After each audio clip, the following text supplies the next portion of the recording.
Hello, Devoxx4Kids. Okay, small group. So how many people here know what Devoxx4Kids already is? Excellent. Preaching to the choir, I like that. How many people have actually been to a Devoxx4Kids event?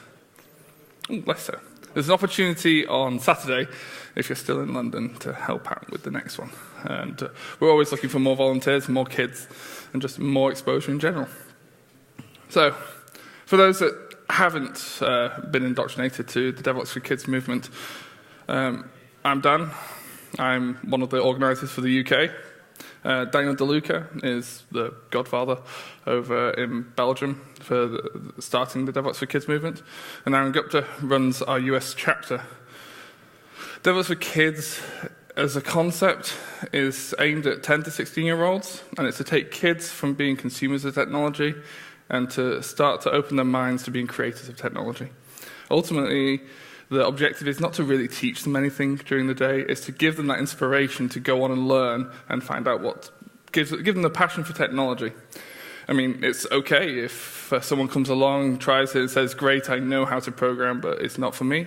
But it's to be able to give the opportunity to as many as possible to experience what it's like to build technology and to then optionally go down and take that further. Some of the we have a series of events happening pretty much every weekend now, all around the world. I think we've educated, if you wish, close to 4,000 kids globally.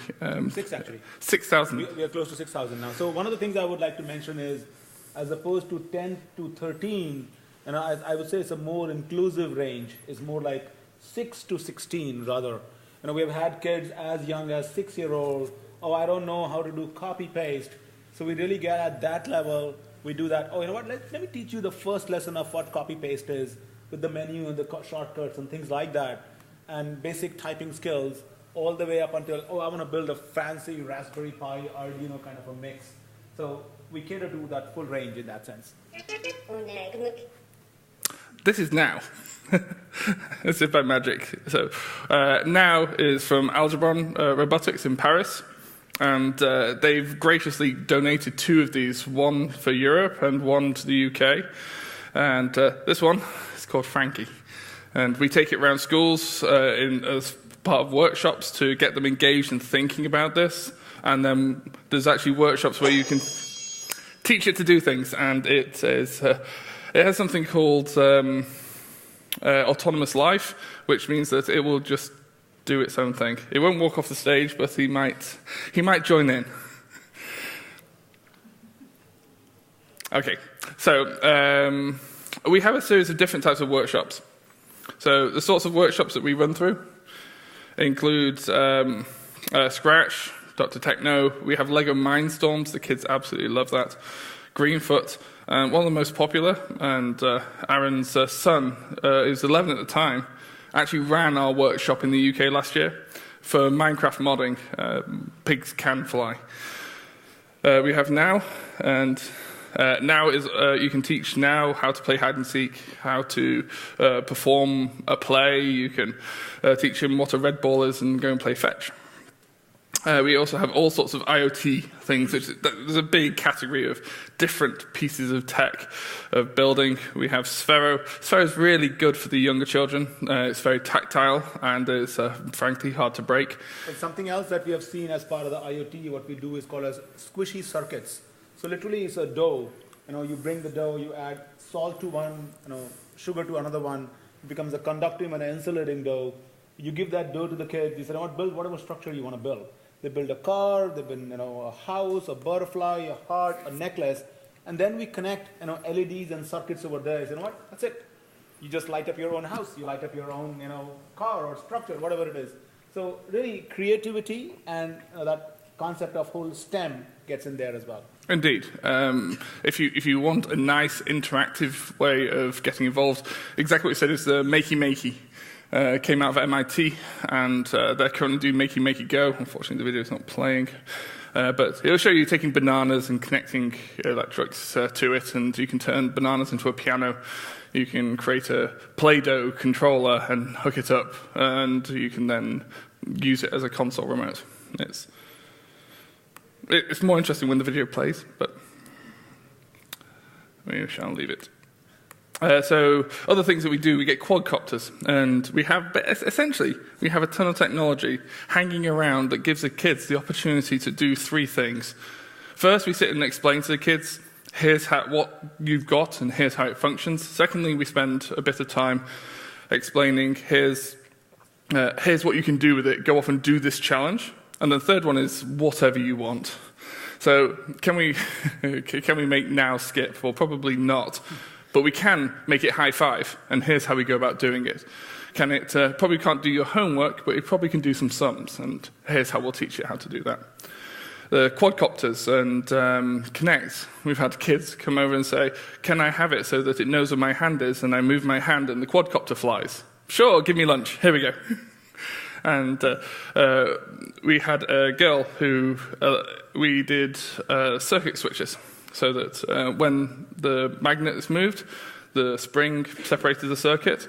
A very simple home alarm system, so they can make a bedroom alarm so that it takes a photo with their smartphone and texts them when their mum comes in, or something like that.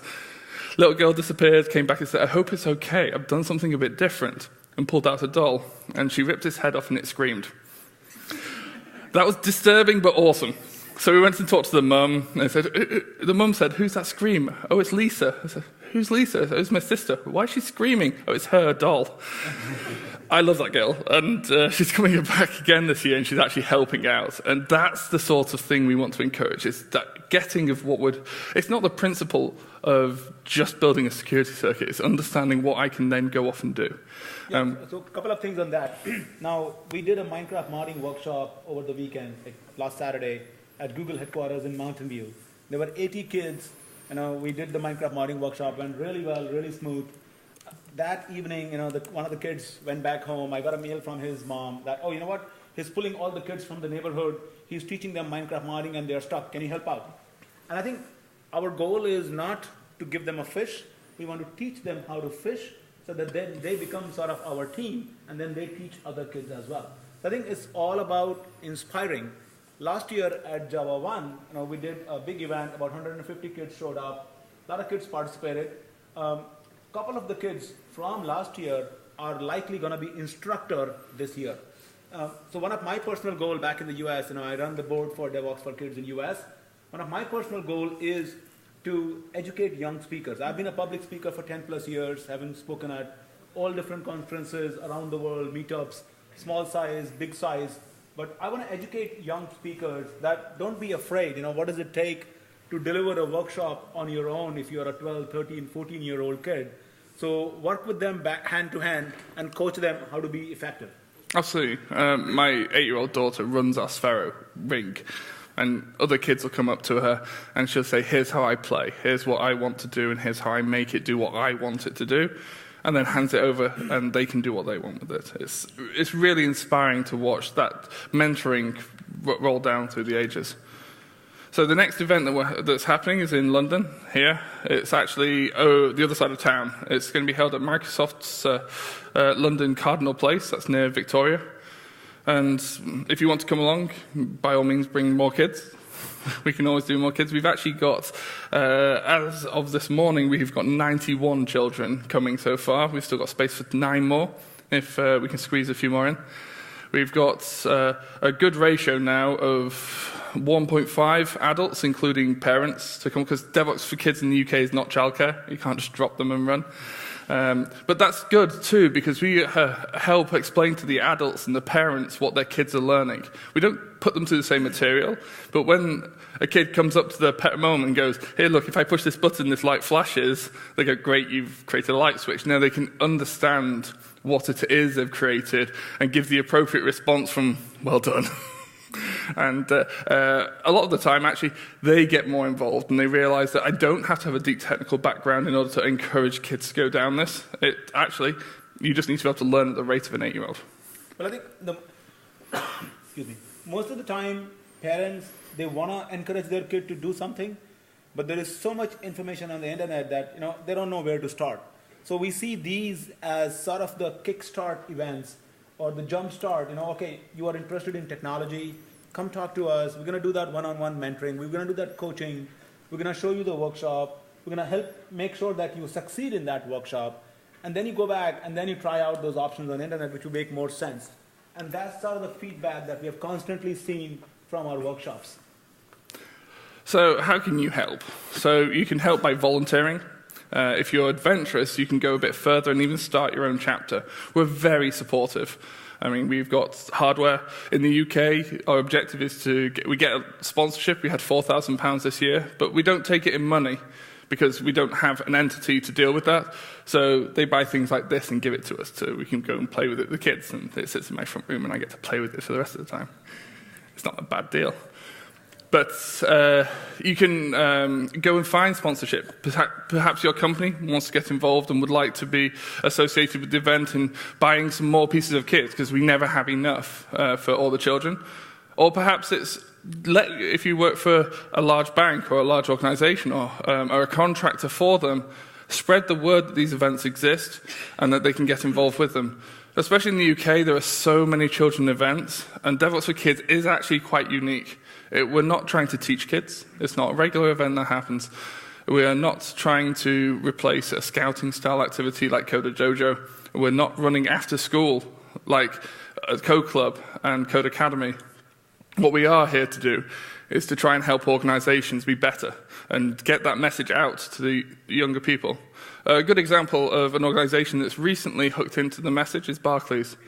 In the UK, they have the Barclays Digital Playground, and they love what Devoxx is doing. Each year, they have 4 big conferences which are targeted at under 18s. And now they want Devoxx4Kids to come and get involved and start to run some of the tech side of things, as they've already got other STEM sides. So they've got science and engineering and mathematics coming along. We can pretty much pick up what we do. All the workshop material we have is openly available online. It's all open source on GitHub. And what we really need is a pool of people we can pick up and help deliver these, whether it be in Manchester, Birmingham, London, down in Bracknell. And hopefully, if we get enough people involved and on the books, we'll be able to run them pretty much off the cuff without having to do much preparation. So, Devoxx4Kids is a whole initiative. The goal is to widen the amount of kids that come into technology and consider STEM as not being geeky, not being uncool, being something that everyone from any background, not just gender diversity, but ethnicity and also religious, and breaking down the stereotype that a proper job is going down and being a lawyer or being going off and being a policeman. But actually, technology is a bona fide career that's only going to get bigger. And I think, as an employer myself, I welcome the day that I have a vast array of candidates that I can choose from. And hopefully this is going to help me in 10, 12 years' time. So one of the things that we do to that effect is, in our workshops, it's a 2-hour workshop, let's say. After 1 hour, we don't do that ourselves a lot of times, but we'll make the kids stand up. You know what? Just move your body. It's good to build those good work habits. So teach them that part of it. Then once in a while, we will pull the adults. Oh, you know what? Then you are a technology professional. You are here. These are kids. Why are these kids doing the workshop? Are they just building a game, or they can really be like you? So kind of have those inspirational talks from the professionals who are IT guys, and then say, you know what? This workshop is useful because you're building the fundamentals. One workshop at a time, you're going to lead up to what Dan is or that other individual is going to be. Yeah, I think the biggest shift that we've seen between this year and last year is thanks to the hour of code and the drive of coding in 2015, educators and teachers are now starting to come along and wanting to get involved.